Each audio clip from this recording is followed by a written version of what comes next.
Good morning, everyone. Can you just take this time to greet one another with a good morning? We'd also like to greet everyone who is with us in the live stream with a good day. So today is going to be our continuation of our Walking the Road Less Traveled series, which we began in the month of March. Last week we talked about the difference between a fan and a follower and what God wants from us as followers, and how facing challenges and facing tests are a part of the followership of God. Now, today, we're going to continue that series as we delve deeper into the road less traveled, because if there is one thing that we need to get to terms with, is the idea that life, as it happens, does not always follow our plan. In the church, we've always had this statement where we say, man proposes, but it is always God who disposes. No matter how many times we think and try to plan for ourselves, unless it lines up with the plan of God, it's always going to go wrong. And so, how are we supposed to face these detours that God is giving us if it does not fall in line with our plan? You see, we live in a world where generally we have fooled ourselves into thinking that we are in control. I'll be reading from a book later written by Nicholas Carr called Super Bloom. But if there was something that happened new in the 21st century, is that today we live in what is called a seamless, frictionless, and efficient time. I would never forget, growing up, I would take so long to load a page on the internet. Sino po dito nasa internet? Nag-i-internet? Okay? Lahat, di ba? Basically, all of us are going through the internet. Now imagine, if it takes us more than 30 seconds to load a page, what do we say? Di ba? Ang bagal naman yan. Now, I would remember way back in the day, para buksan lang yung Yahoo search page, 2-3 minuto. Tapos pag maglo-load ka ng picture, 5 minutes, talagang tsatsagain mo yun para lang makita. Now, today, everything is efficient, frictionless, seamless.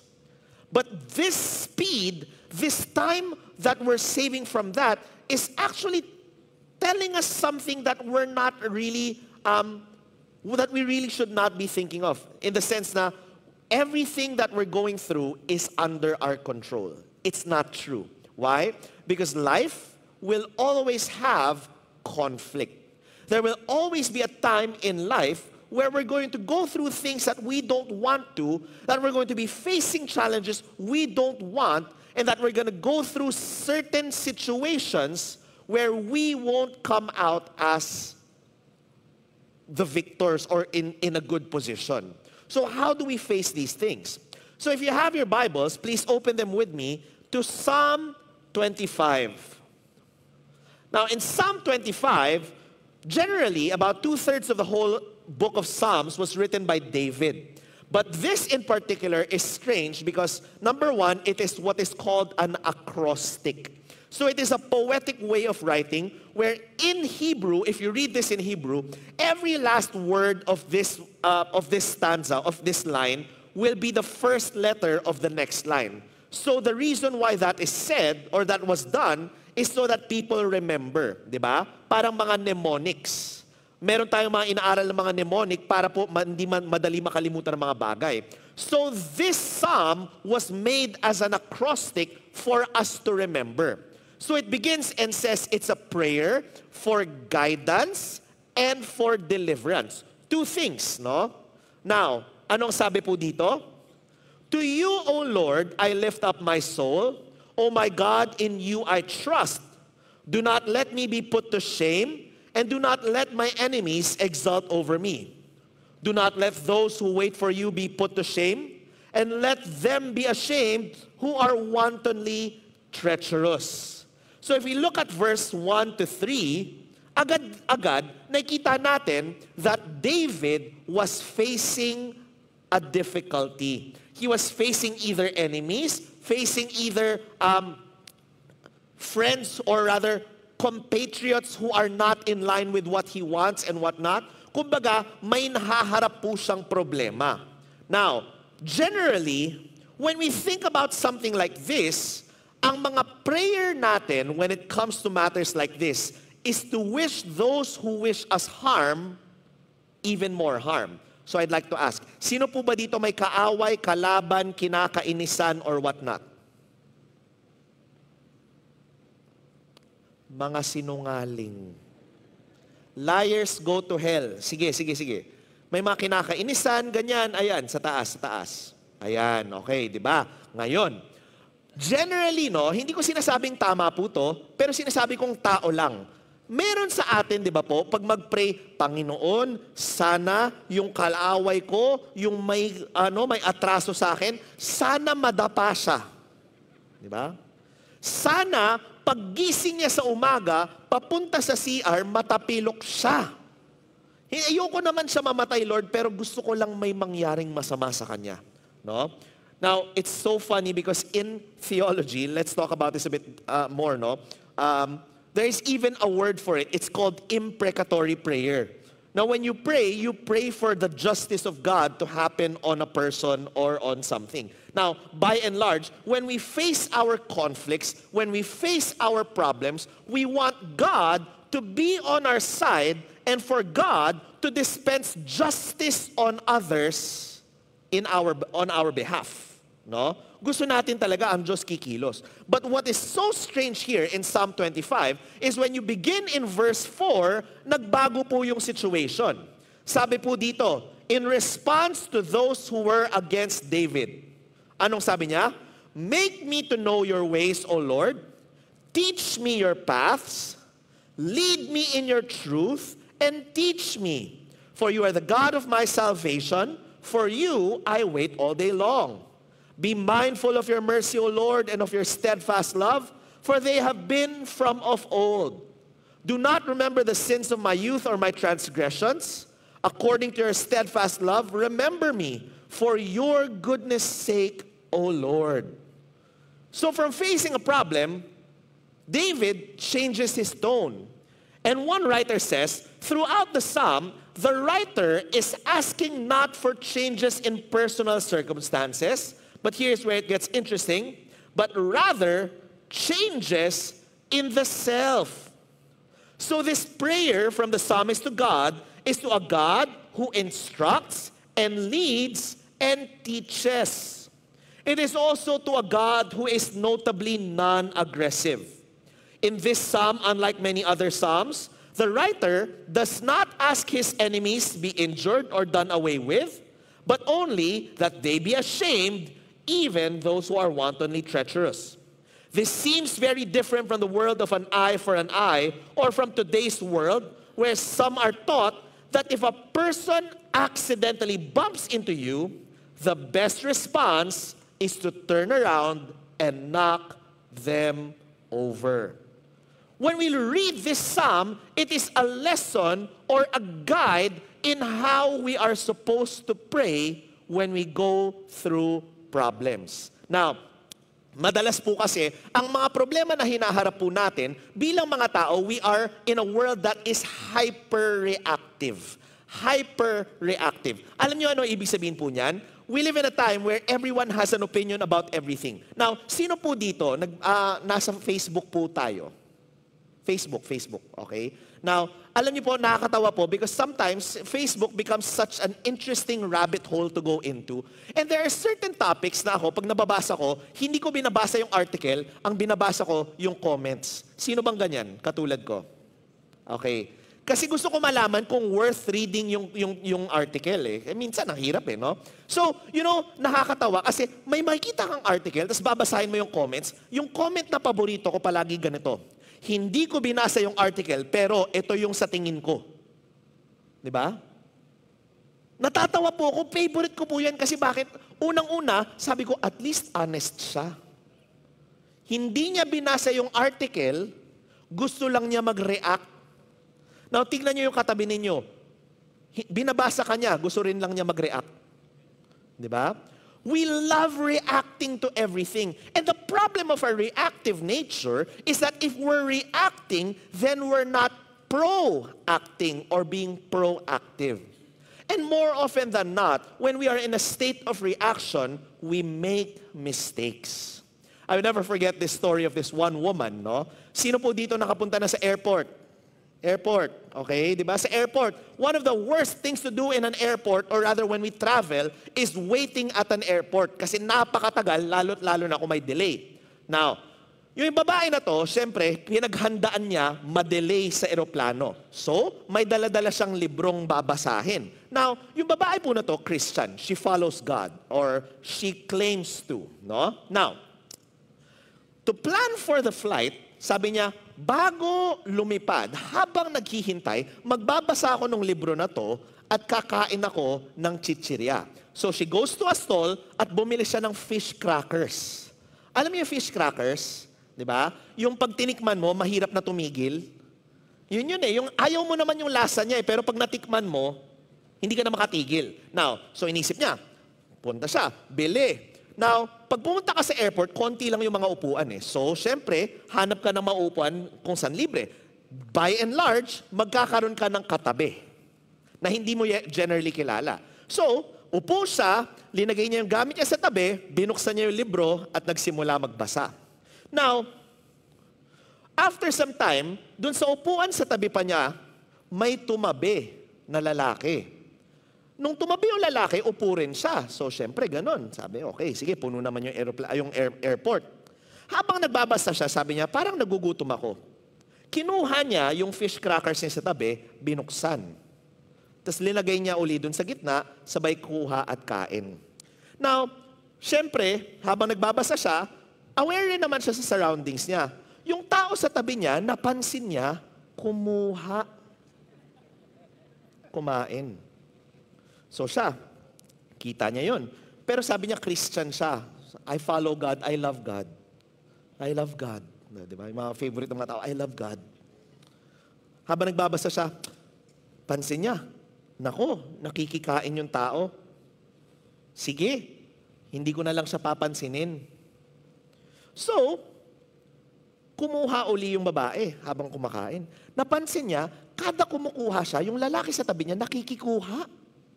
First time, okay lang. Baka sakali, gutom lang talaga, hindi lang talaga magawa. Walang, hindi makapigil, ganon. Nung napansin niya, sinasabayan siya, tinignan niya yung lalaki. Ito ginawa ng lalaki. Tumingin rin sa kanya yung lalaki, tapos sabi, di ba? Yung mga nakakaasar, yung gusto mo nang magalit, parang ano ka ba? Tapos biglang nginitian ka. Now, yung babae, parang sabi niya, parang grabe naman tong tao na to. Siya na nga nakikikuha, walang paapaalam, bibigyan ko naman siya kung humingi siya. Pero bakit ganun? Ngumingiti pa siya. No? Now, nung pasakay na sila ng eroplano, naubos, siyempre, yung chips niya. Nung tumayo siya, yung lalaki sa tabi niya, may lakas pa ng loob para magsabi, bye-bye. Diba? Ngayon, galit na galit siya. Sabi niya, nako, grabe tong tao na to, ang sama-sama na ugali. Inubos niya yung pagkain ko. Hindi ba niya nakikita na akin yun? Dapat naghumingi man siya. At least, alam mo yan, sabi, ako, ipapasa Diyos ko na lang siya. Lord, ikaw na bahala sa kanya. Sana madapa siya. O, diba? Yung mga ganun, lahat na inisip. Now, pagsakay niya ng eroplano, binaba niya lahat ng gamit niya. Siyempre, yung libro niya, pinasok niya sa bag niya at lahat-lahat. Nung umupo na siya sa eroplano, pagbukas niya ng bag niya,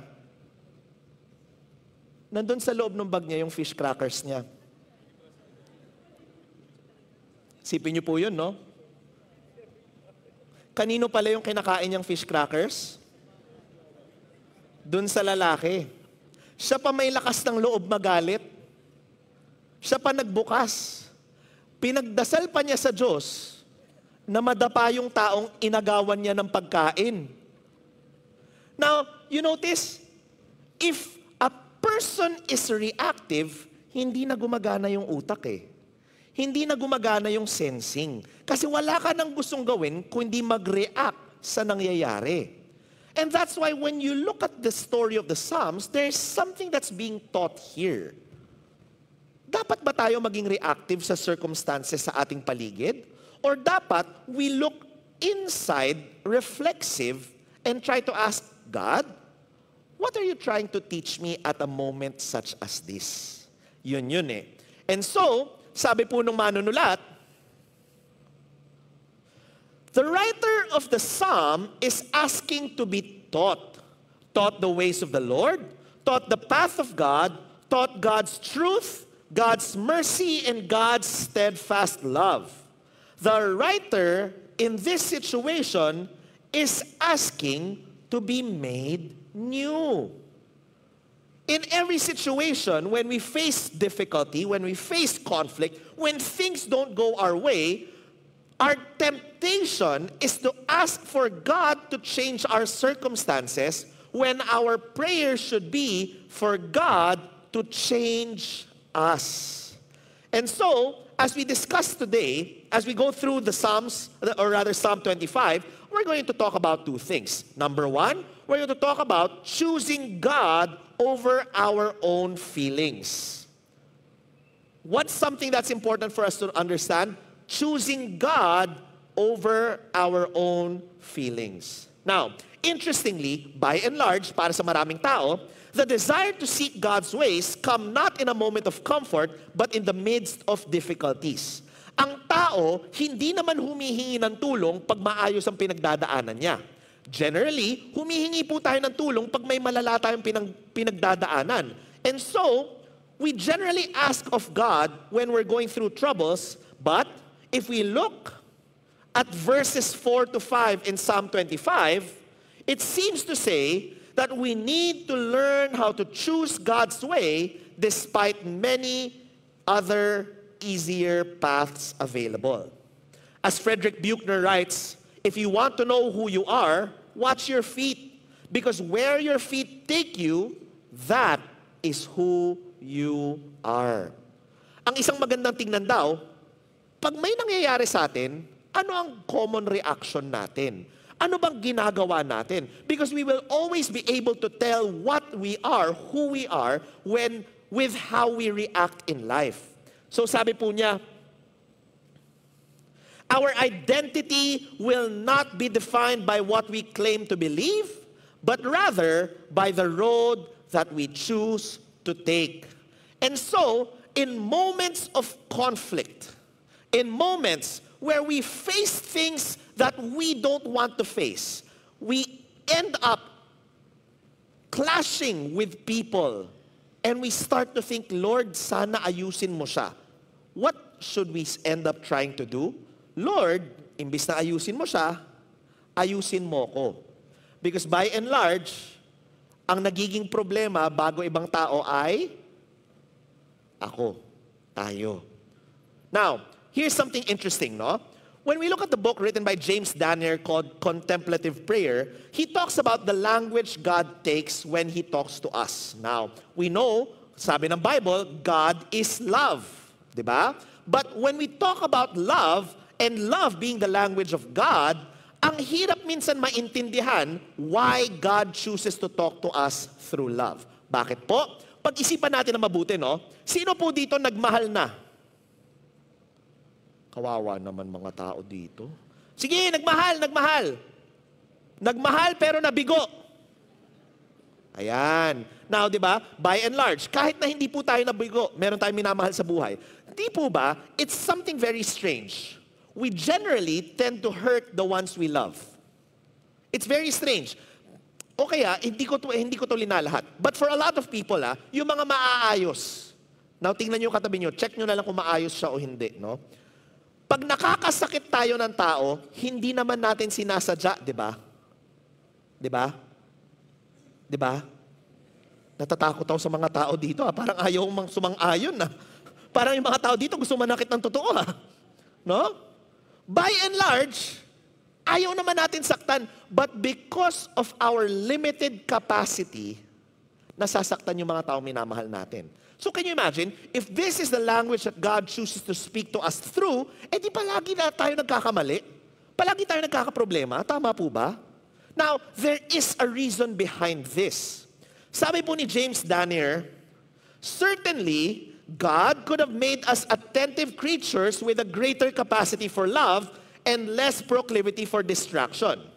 But if He had, although we would have a greater capacity for love, it would not have been God's kind of love. Why? God loves through forgiveness and mercy, and His purpose behind creation was not to create people that would love and be attentive to Him, but to create beings that would love as He loves.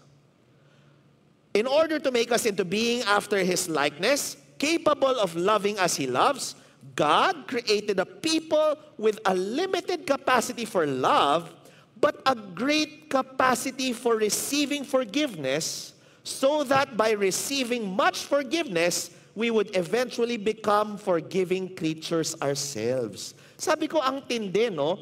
It's true. Why? You know, by and large, hindi ko kino-consider ang sarili ko na mabuting tao. Okay? Di ba? Yung minsan may mga ganyan yung mga tinatanong ka, mabuting tao ka ba? Parang ako hirap ako sumagot na oo. Parang sinasabi ko palagi, I try. Di ba? I try. Sino ba dito pinanganak kayo mabuti? Sana kinuha na lang kayo ni Lord, no? No, by and large, no? By and large. Why? Pag-isipan nyo na mabuti to, no? The Bible says, he who is forgiven much loves much, and he who is forgiven little loves little. And by and large, yan yung rason kung bakit mas madalas akong hirap kumausap ng mababait kesa sa mga masasama. Bakit? By and large, no, the nicer people are the more judgmental people because they do not understand how it feels like to fall short. Sabi ng Bible, for all have sinned and fall short of the glory of God. All. Pero, pansinin po natin, we personally, as human beings, we rank what we consider to be bad to worst sins. Sa Diyos, lahat yan pagkakamali. For example, no, 10 Commandments. 10 ang binigay ng Diyos. Rinanggo ba niya kung ano dyan yung mas malala sa ano? Did God say, lying is worse than stealing, or stealing is worse than lying, killing is worse than coveting? Wala. Sa Kanya, pare-parehas lang yan lahat. But you notice, sa atin, may ranggo. Di ba? Meron tayong pinagbabasehan na hindi, the punishment must fit the crime. So ako, wala akong crime na ginawa that is worse than what you have done. So I am better than you. Now, in philosophy or in ethics, that's called moral signaling. Maraming tao, what we do is we signal our morality to people. I am better than you. No? And by and large, that's why I prefer people who have been forgiven much. Bakit? I have always believed that people who have been forgiven much love much better than people who have not been forgiven at all. Diba? Now, pag pinakinggan natin yon, it's strange. Bakit? Ang sagot para bumuti tayo is to be aware of what we need forgiveness about. To be aware of what we need forgiveness about. Now, sabi po ni James Danier regarding this particular issue, sadly, religious people are always trying to come to God by doing it right, but Jesus is constantly trying to show us that we do not do it right and must depend upon God's forgiveness and mercy. God's purpose of making us into His forgiving and merciful likeness is only realized when we become aware of this and begin to open ourselves to the experience of the forgiveness God constantly extends towards us. In order for us to become forgiving, as He is forgiving, it is not enough that God forgives us, but we must become aware of that forgiveness. Have you ever been hurt and forgiven someone without them ever realizing the offense or your forgiveness? You may have forgiven them, but they have never experienced forgiveness. The same is certainly true of God. We are generally oblivious of the way we offend God and the forgiveness that God constantly extends to us. To become aware of it, we need to realize how much we fail to be in love with God as He is in love with us, and how, in spite of our failure, God continues to extend His forgiving presence to us. Now, the question becomes, are we aware of why we need forgiveness? Diba? Bakit hindi natin dapat ituro ang daliri sa iba at tignan natin ang sarili muna bago natin ayusin ang mga iba? Now, let me share a little bit about my life. Ako po, I was born in a family na masyado pong matatapang. In Chinese philosophy, there are two concepts called yin and yang. Okay? Yin is the soft side, tahimik, calm. If you look at Kung Fu Panda, yun yung turtle, si Master Oogway. Relax na relax, inner peace. Diba? Sa kabilang side is called yang. Yang is hard power, strong power. Ito yung mga parang apoy, no? The way to think about it is, yin is water, makapangyarihan rin yan, pero relax. Yang is fire, sunog, talagang umaapoy. Now, anak po ako ng tatay ko. Now, kung kilala niyo po tatay ko, wala akong kilalang mas yang pa doon. Diba? Talaga. Nung yung tatay ko daw, ang namimiss sa mga tao sa preaching niya, yung sinisigawan sila eh. Sabi ko, parang ako, hirap ako sumigaw sa tao eh. Diba?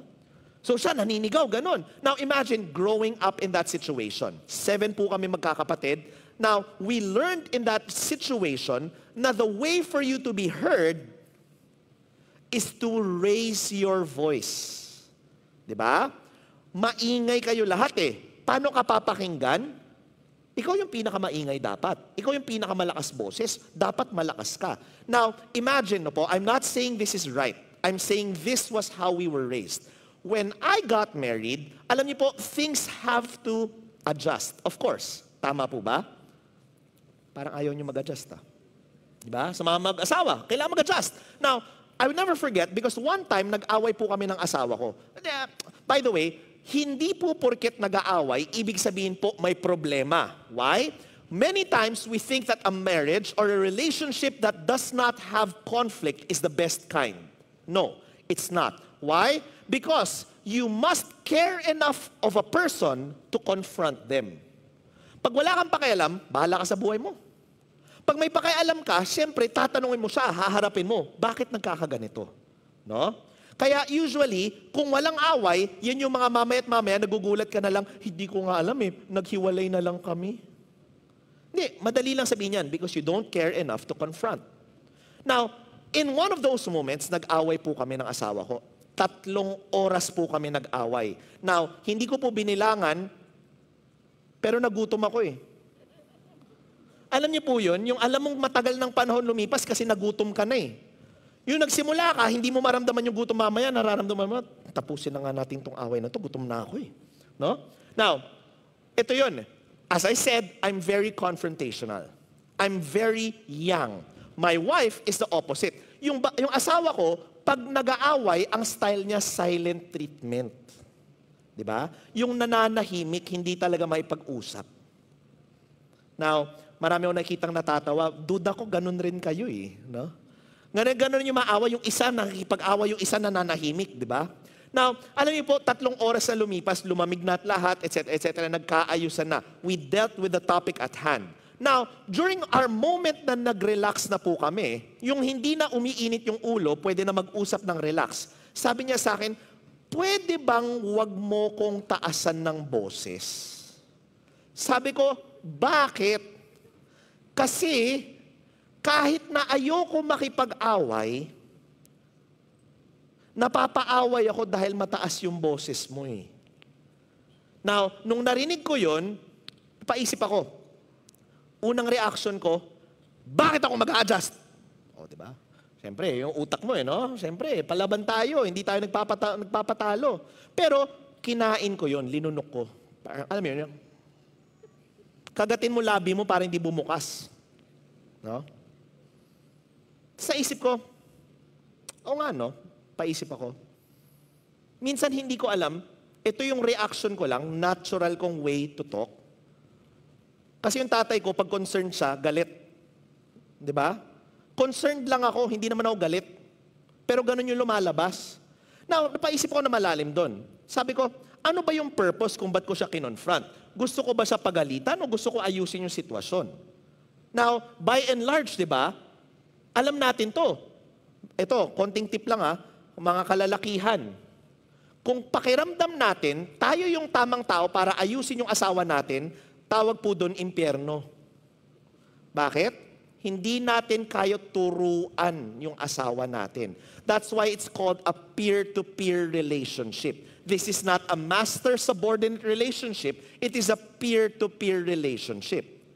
In the Bible, they say, di ba, instead of being two, in the eyes of God, it is one. So kaya mo ba pagalitan ng sarili mo? Kaya mo ba mang-aral sa sarili mo? Hindi eh. Kaya nga, kailangan natin ng Diyos eh. Kasi ang Diyos na makakaayos ng asawa natin. God will create the right circumstances so that the people that we love can have that chance to change. So, hindi po pangangaral yung habol ko. Ang habol ko ay magkaroon ng maayos na usapan. Kung inunahan ko yun ng tono, magkakaroon ba ng maayos na usapan o hindi? Hindi eh, di ba po? So I started to think, ang sagot ko nun, nung sinabi niya yon, sabi ko sa kanya, sorry, pasensya ka na. Natural reaction ko yun. But I will try to do better in the future because I did not know I was hurting you. This happens so many times to people, no? Yung ayaw nating magbago, ayaw nating baguhin yung ginagawa natin, kahit na nakakasakit siya sa mga tao because we're unaware that we are the cause of the problem that's happening. Akala natin palagi ibang tao eh. Hindi natin iniisip na, hindi, teka lang, posibleng ako pala, sa akin ang gagaling yung mga bagay na yon. You notice? That's why there is a huge gift, a huge blessing in being aware of what we need forgiveness about. Before we look at other people, we must first and foremost look, teka lang, what about myself must I fix? That's the reason why this particular period in time is very strange.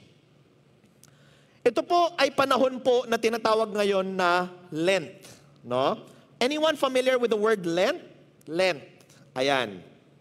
Konti na lang, no? Now, Lent generally is a period right after Ash Wednesday during this what is called the sacred calendar. And Lent is a period where people will go through what is called voluntary or substitutionary penitence.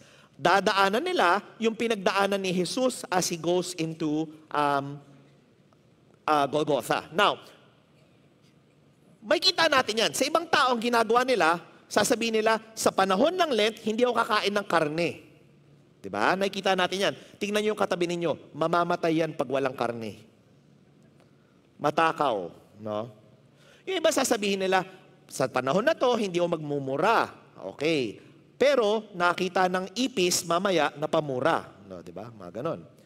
Ang dami nating sinasabi na ganon. But I want to discuss what its root was. Yung ugat, kung bakit siya mahalaga. Now, sabi po, no? Traditionally, the season of preparation for new converts to the faith, Lent, looks nothing like our normal or modern new member classes. The early Christians used the same evangelical strategy that Jesus did. Brutal honesty. And so, rather than entice prospective recruits with the many benefits of the Christian path, they highlighted the great costs. God's ways are not our ways. Following Christ cannot be a part-time hobby. Faith is more than dogma and discipline. It is also direction. Paano natin babaguhin ang buhay natin? Now, when we look at Lent, according to Marcus Borg and John Dominic Crossan, is actually Jesus' open invitation for all of us. Now, if you want to study the idea of what Lent is, it comes from Mark chapter 8, Mark chapter 9, and Mark chapter 10. Itong tatlong Mark na to talks about the three prophecies and the three temptations that Jesus went through. Now, alam po natin to. Si Jesus, when He came, He was the Messiah for a lot of people. Now, if we look at the history of the Bible, a Messiah was not supposed to die on the cross. He was supposed to sit on the throne of Israel. Siya yung magiging sunod na David. Now, yung utak ng mga tao, kung si Jesus yung Messiah, edi dapat maging hari siya. But 3 times, sabi ni Jesus, I will come and I will die on the cross and in 3 days will be resurrected. So inamin niya yun, nag-prophesy siya. Mark chapter 8, Mark chapter 9, Mark chapter 10. Now, nung sinabi niya yon, 3 beses yung mga disipulo sinabi, Lord, huwag ka ganyan magsalita. Huwag kang ganyan magsalita. Hindi ka mamamatay. Maghahari tayo. You notice the temptation? The temptation that we have, na pag dumikit tayo sa Diyos, automatically, tingnan niyo yung katabi ninyo, sabihin mo sa kanya, anak ka ng Diyos. Di ba? Ang problema, pag sinabi nating anak ng Diyos dito sa Pilipinas, di ba, yung connotation, napakaswerte, napakaganda ng pinagdadaanan, you're such a winner. These are things that are common, no? The temptation for us is when we walk with God is to consider ourselves favored. No? Yung sobrang ganda ng pinagdadaanan natin. But, what does Jesus respond with after the prophecy and temptation? In Mark chapter 8, He begins and says, if any want to become my followers, let them deny themselves and take up their cross and follow me. For those who want to save their life will lose it, and those who lose their life for my sake and for the sake of the gospel will save it. For what will it profit them to gain the whole world and forfeit their life? Indeed, what can they give in return for their life?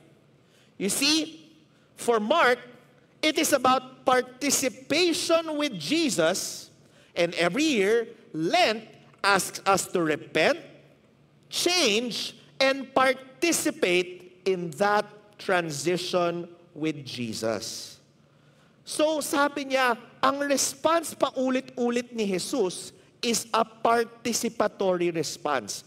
Kung gusto mong sumunod sa akin, what are you willing to go through?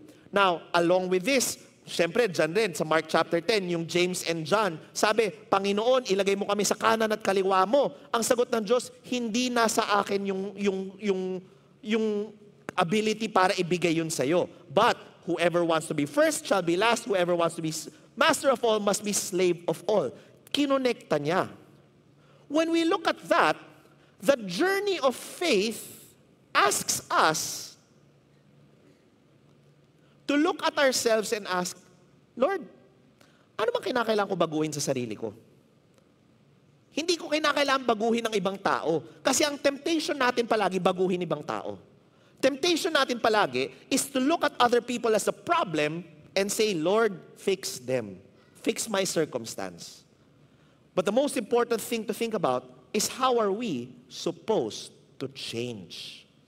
So, coming off of a tangent from this, Jefferson Bethke in his book, This Thing Called Christianity, talks about this. He talks about John chapter 13. Sa John 13, si Jesus, nung mamamatay na po siya, lumapit siya sa mga disipulo at hinugasan niya yung mga paa ng disipulo. Now, this was unheard of because in a purity culture like Israel, you're not supposed to touch dirty things. Ultimo, ang mga alipin, hindi nila hinahawakan ng paa ng mga tao. Pero si Jesus, hinawakan niya yung mga paa ng mga disipulo niya. Now, when this happened, even Peter, sabi niya, Lord, wag mo ako hawakan, masyado ako madumi. But, sabi nga ni Jefferson Bethke, Jesus insisted. He even went on to tell Peter that if he didn't let him wash Peter's feet, then Peter had no part in him. When Jesus was done, he said, a servant is not greater than his master, nor is a messenger greater than the one who sent him. I think washing someone's feet holds the same shock value today as it did 2,000 years ago. And so, we shouldn't be afraid to do it from time to time. For friends, enemies, and in moments where we want to disturb and disrupt people to cause them to ask us about Jesus. Sabi niya, siguro, ang kailangan daw natin gawin from time to time ay magpakumbaba at isipin, paano ba ako kikilos dito? Now, sabi niya, I also think foot washing can be metaphorical. Essentially, it's about serving. It's taking the lowest seat and doing what others won't. Jesus clearly states that the kingdom of God operates and sees power differently than the world. According to Jesus, the powerful are the servants, the ones who make themselves last. And I'm challenged to live this out every day of my marriage. For 23 years, I was conditioned to see that life was about my priorities, my goals, and the other details of my life. Yet, Jesus strangely says, if we want to find our lives and find joy, we have to lose our life. Now, in that regard, how are we being called by God to lose our life? Now, I talked about forgiveness earlier. Why is forgiveness such a very important thing for us to learn? Because sometimes, what stops us from seeing the work that God is doing here in our lives, siguro may pinagdadaanan tayo mabigat, may pinagdadaanan tayo mga problema, may pinagdadaan tayo na tinitira tayo ng ibang mga tao or whatnot.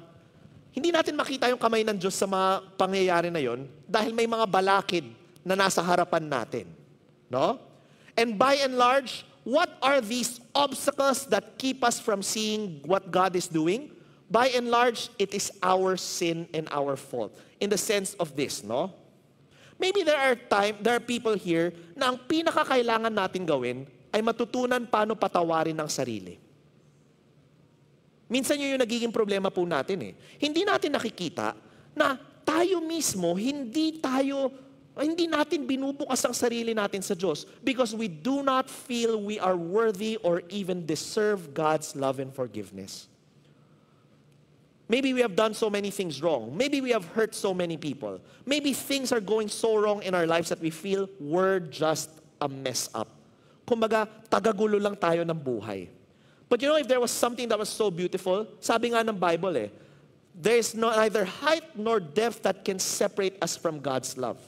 Ganon kalalim at ganon kalawak ang pagmamahal ng Diyos na kahit saang lupalok pa tayo malaglag, kahit ano pang mangyari sa buhay natin, hindi natin kaya ilayo ang sarili natin sa Diyos.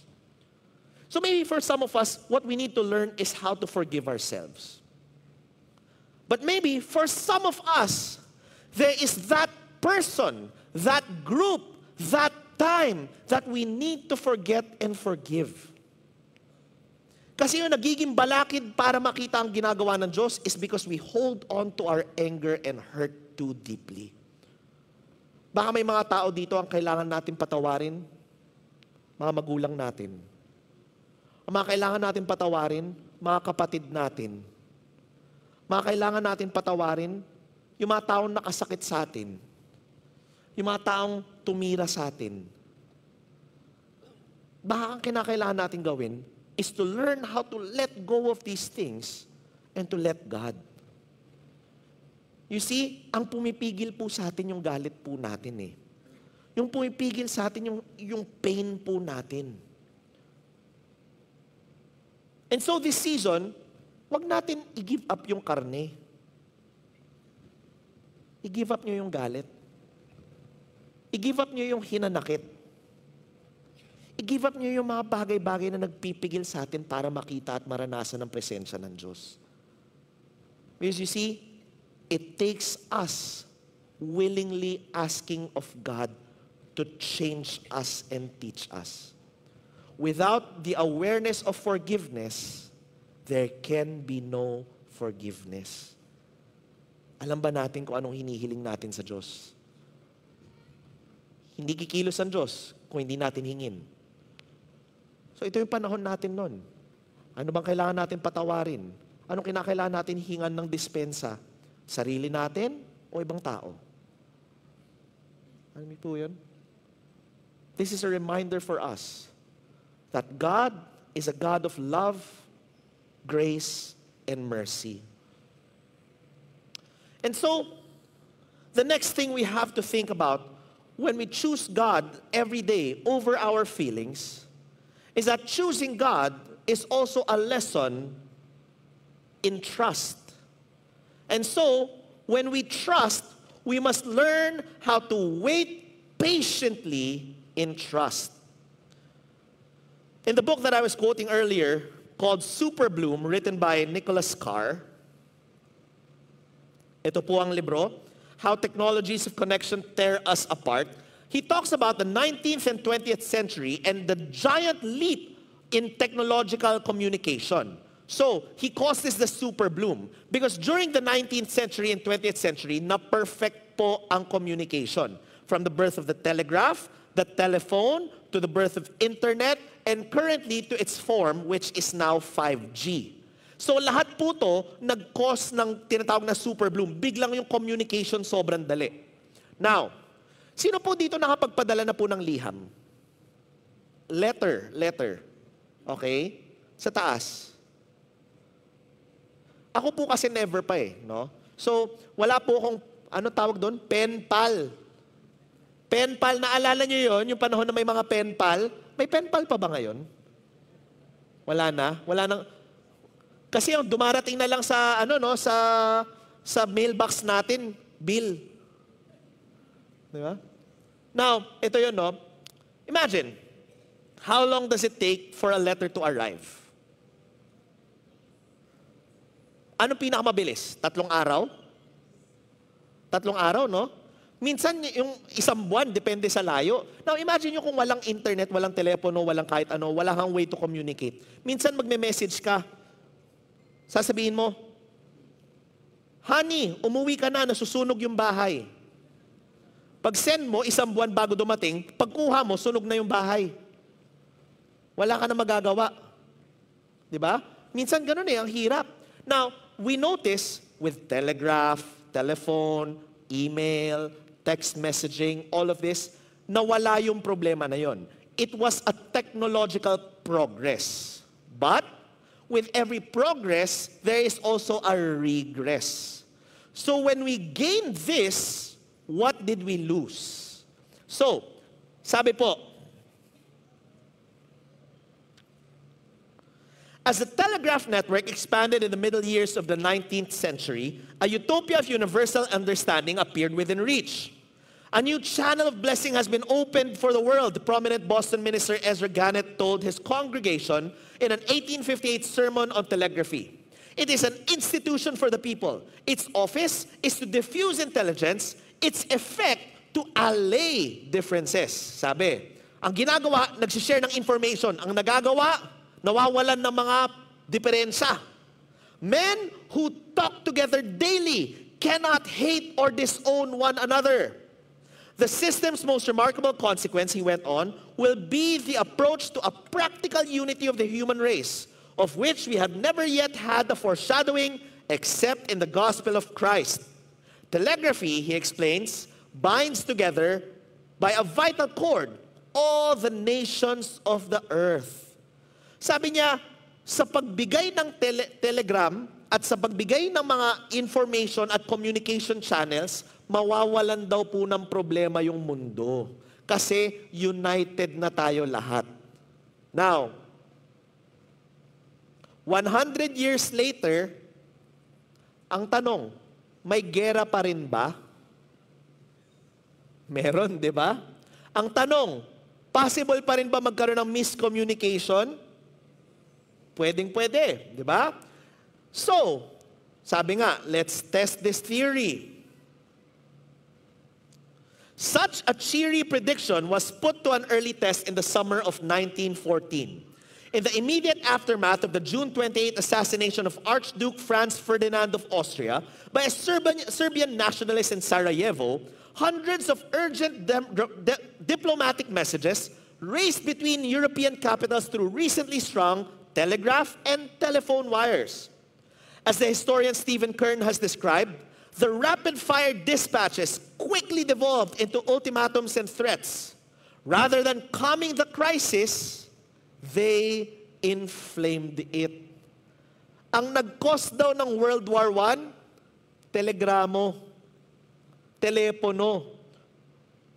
Communication technology imparted a breakneck speed to the usually slow pace of traditional diplomacy and seemed to obviate personal diplomacy.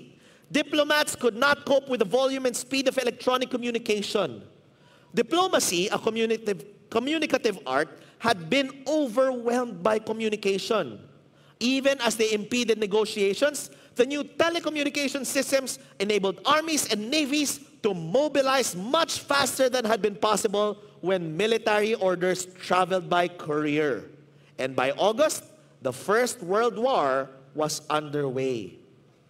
We gained communication, but what did we lose? The moral qualities, prudence, foresight, intelligence, penetration, and wisdom of statesmen and nations have not kept pace with the rapidity of communication by telegraph and telephone.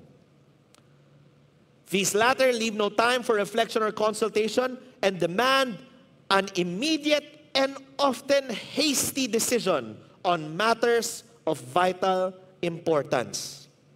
In a speech delivered 30 years later, at the end of an even deadlier world war, Harold Innis would express the seeming paradox more bluntly still. Enormous improvements in communication have made understanding more difficult. Grabe, no? What has a seamless, frictionless, and efficient world brought us? More miscommunication. Now, here's where it gets interesting. So, Nicholas Carr even proposes there is a new language. It's called text-speak. Text-speak. Bakit po? Text-speak has its own language and nuance. For example, di ba po, sino po dito kaya nyo i-decode to? Okay? So, meron isang tao, sabi niya, san ka na? Sabi nung sumagot, papunta na, malilate lang. Ang reply nung una nag-text, okay. Okay? Okay. Now, bibigyan ko kayo ng tatlong options ha. Yung una, yung punctuation niya is exclamation point. Okay?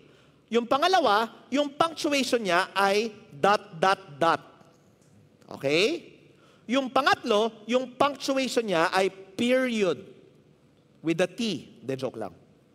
Period. Okay? Exclamation point, ellipsis, which is ... and period. Now, tanong, saan dito yung galit at saan dito yung hindi galit? Saan yung galit? Exclamation. Saan yung hindi galit? Yung period. Okay. Hirap talaga kausap na matatanda. De joke lang, joke lang. O, sa mga bata, saan dito yung hindi galit? Diba? Exclamation point. Saan dito yung asar lang pero hindi galit? ... Saan yung galit? Period. Di ba? Pansinin nyo, nagbago yung lengguwahe, oh. Now, ito yun. Who said na ito yun? Na ito ang ibig sabihin yan? You know what makes it so hard? In text speak, there are no rules. Kaya mapapansin natin, when you speak English, there are rules. Exclamation point is when it's emotional. Period is just to end the thought. Pero when it becomes text-speak, nagbabago. Nawalan ng rules. Kaya ang daming miscommunication. Na mamaya, ang dami pang mga acronym na hindi maintindihan. Di ba? Hindi lang yun. Dati, words ang ginagamit para magsalita. Ngayon, pati emoji. Emoji may meaning na. Now you notice, speech has become efficient. But in its efficiency, it lost its ability to communicate. Kaya ang tumutulong madalas when it comes to communication is time and waiting. Di ba? Kaya I know, alam niyo po, trabaho ko po ay counseling. I'm a counselor as well. And you know what? Minsan may mga coaches under training nagtatanong sa akin, Coach Pip, gaano ba katagal mag-counseling? Sagot ko, hindi ko alam. Bakit? Minsan kaya ng 10 minutes. Minsan 5 hours. Alam niyo po, pag ako mag-counseling, walang oras. Kasi isipin niyo, no, maraming beses, pag nagka-counseling ka, lumalabas pa lang yung problema after about 2 to 3 hours. Eh, isipin niyo, no, sabi ko nga, minsan mahirap. Kaya nagpapasalamat ako sa Diyos na hindi ako nagcha-charge by the hour. Kasi imagine niyo po yun, no, magsisimula ka pala mag-warm up, sasabihin sa'yo, time's up. Diba? Better luck next week. Mahirap. We have become efficient in our use of time that we lost the ability to communicate. There's a lot to be learned by waiting. In fact, waiting is one of the most important skills to learn in the 21st century. I'm a very busy person. Isipin niyo po, 10,000 people more or less are the ones who need me. And so sometimes my phone keeps on ringing, hindi ako sumasagot. Bakit? I have to prioritize certain things. Kasi syempre, lahat ng mga bagay kinakailangan sagutin, pero hindi lahat ng mga bagay dapat sagutin agad-agad.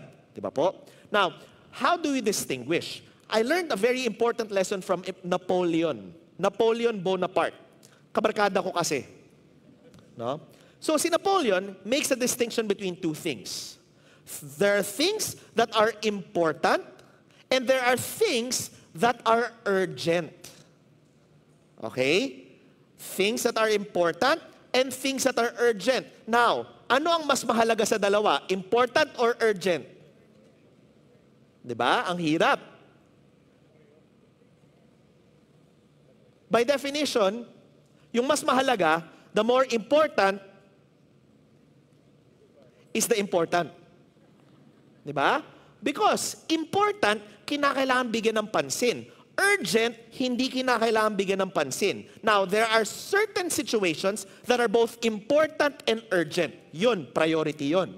But there are certain situations that are important but not urgent. So, pwede mong ibigyan ng konting panahon yan. And there are certain things that are urgent but not important. For example, flash sales. Diba? Ilan dito nabudol ng Lazada? 3-3. Yun, urgent yun. Question, important? Now, if you have the time, then by all means, please go do it. But if you do not have the time, you must make a distinction between what is important and what is urgent. Now, the problem is, how do you distinguish? Now, sabi ni Napoleon, you know it's important because even if you were not able to answer today, in 3 days, it will still be important. Sabi ko, tindi, no?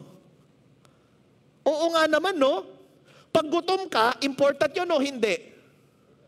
Important. Pag hindi ka makakain, in 3 days, mawawala ba gutom o hindi?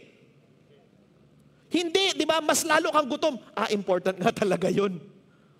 You notice, what is important will remain important 3 days later. There is much to be said about waiting. We are rushing into things too fast. And what does Nicholas Carr say? Our rush, our urgency is what's causing much of our miscommunication. Now, you notice, that's the reason why the Bible, again and again and again, talks about the great lessons that we can learn from waiting. Let me share a few. Sabi po, in Isaiah 40 verse 31, but they who wait for the Lord shall renew their strength.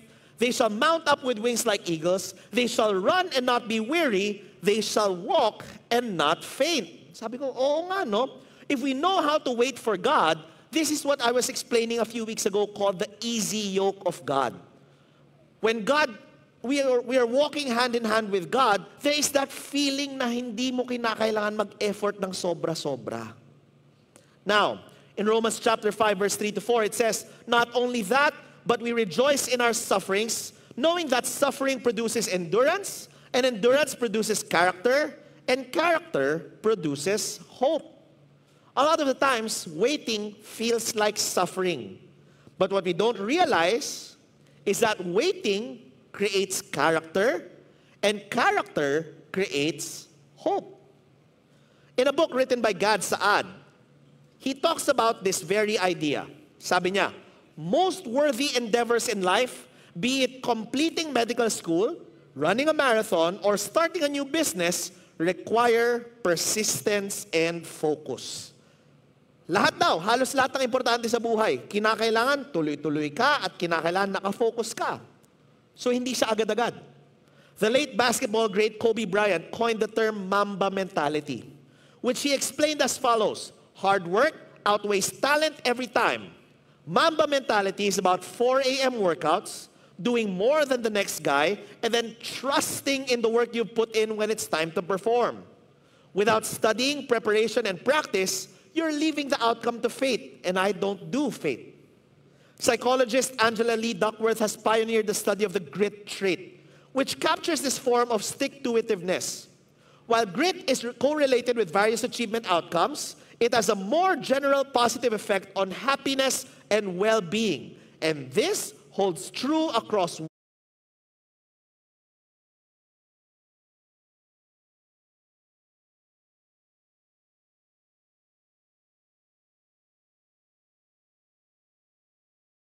widely disparate cultures. Part of possessing grit is the capacity to be resilient in overcoming obstacles as you seek to achieve your goals. And while resilience is in part shaped by an individual's personality, some forms of childhood adversity foster resilience, which may result in beneficial outcomes. Pakinggan niyo po to. In the same way that one's immune system needs to be challenged during childhood for optimal functioning, overcoming psychological stressors is a key feature of peak functioning. Sabi niya, you cannot lead a maximally enriching life if you are never challenged. Sabi ko, tindi, no? So dapat pala marami tayong pinagdadaanan. Pag wala tayong pinagdadaanan, suboptimal yung buhay natin. Hindi siya maximal. Parang immune system, kinakailangan may mga pinagdaanan. Kasi isipin niyo po, no? Chicken pox. Pag dumaan ka ng chicken pox ng bata ka, safe o hindi, yung risk is very low. Pero kung magka-chicken pox ka na matanda, yung risk is very high.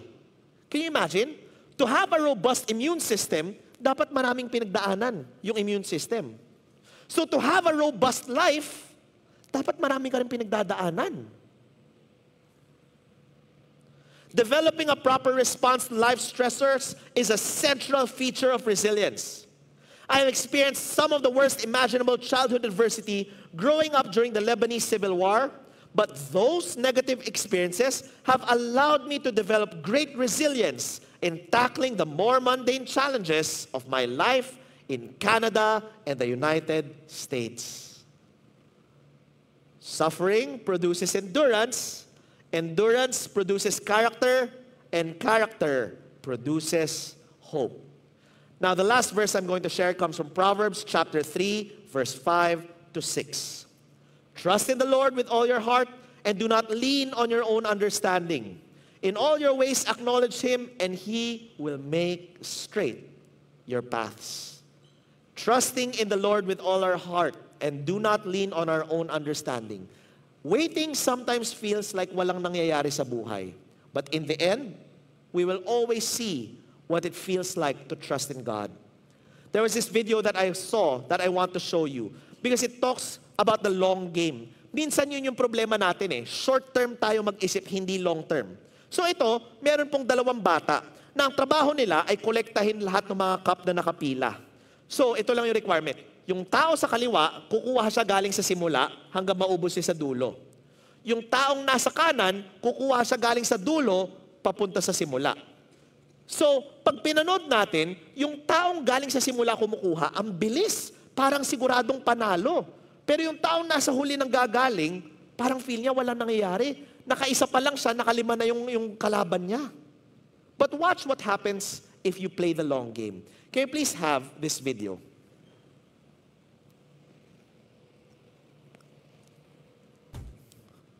Parang halata no? Yung sa kaliwa, panalo na dapat yun eh. But that's what it feels like to trust God sometimes. Feels like everyone's moving so fast, ikaw ang bagal-bagal ng takbo mo. But if you trust God, siya nang bahala sa dulo eh. You see, waiting has its own lessons.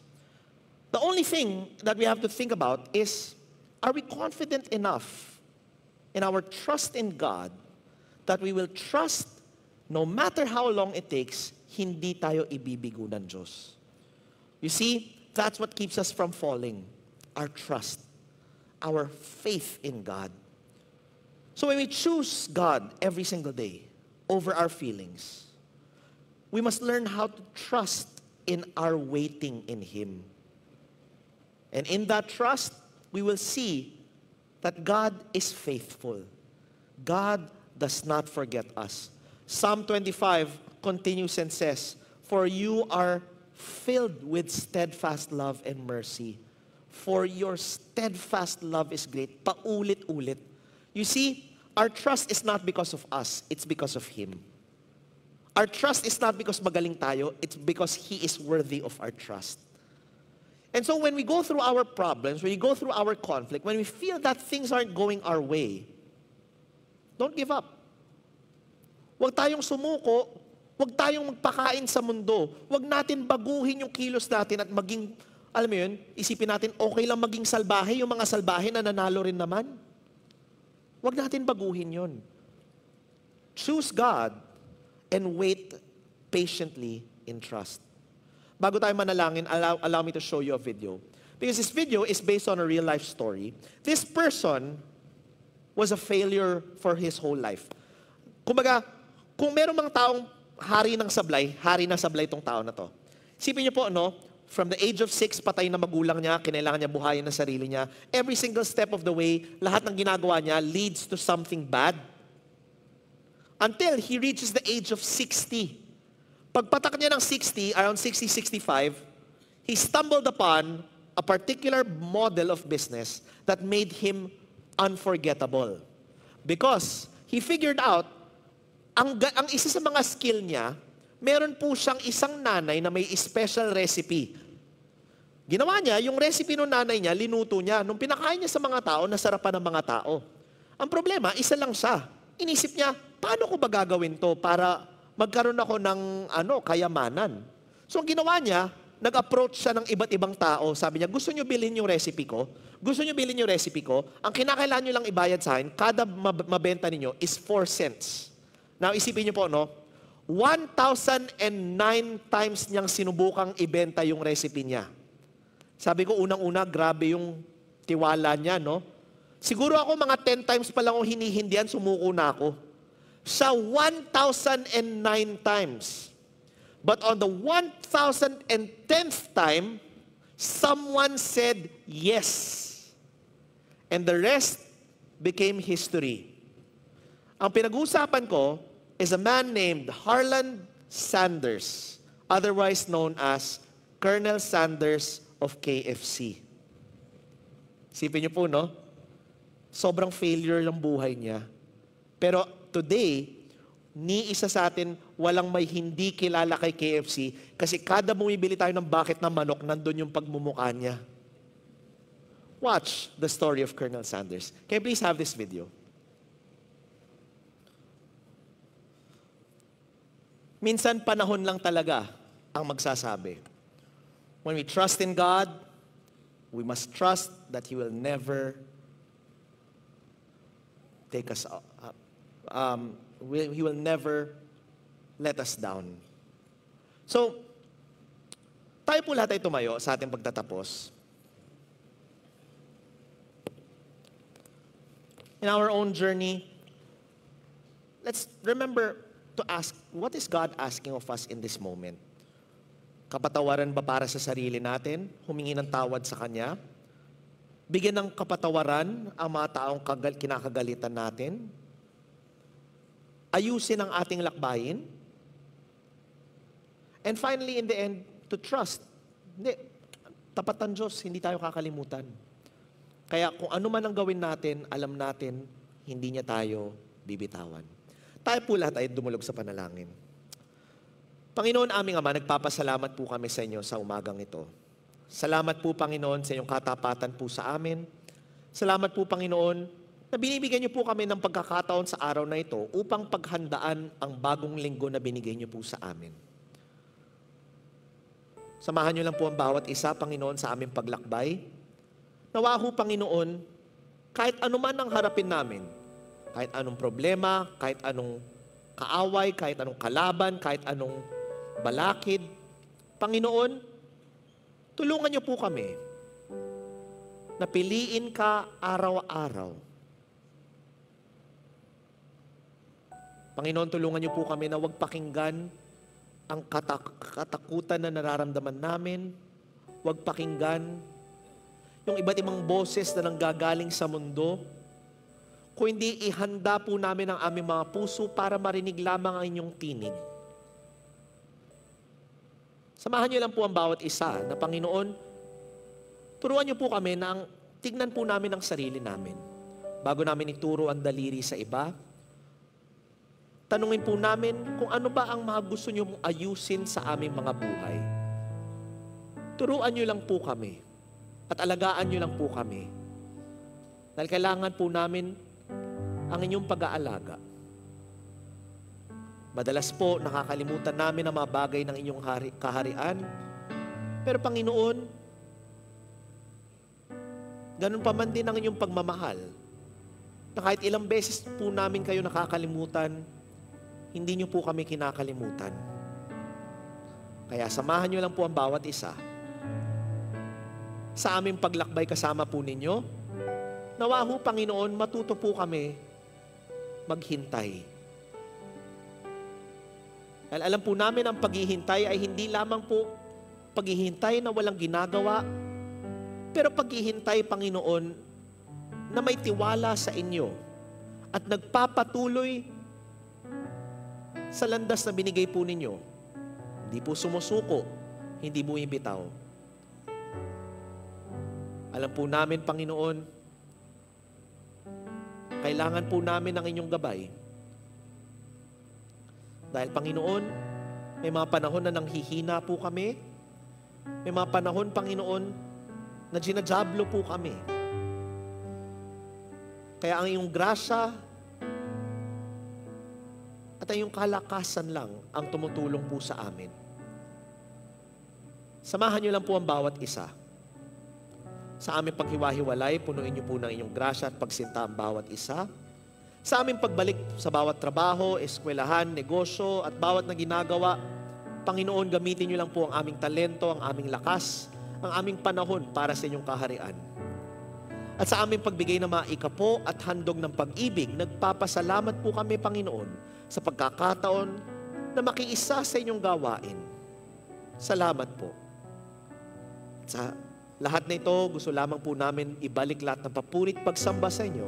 Dahil kayo karapat-dapat ng bawat isa sa iyong matamis sa pangalan kami nananalangin, isang Diyos magpakailanman. Amen at Amen. God bless po sa bawat isa at samahan po kayo lahat ng Diyos.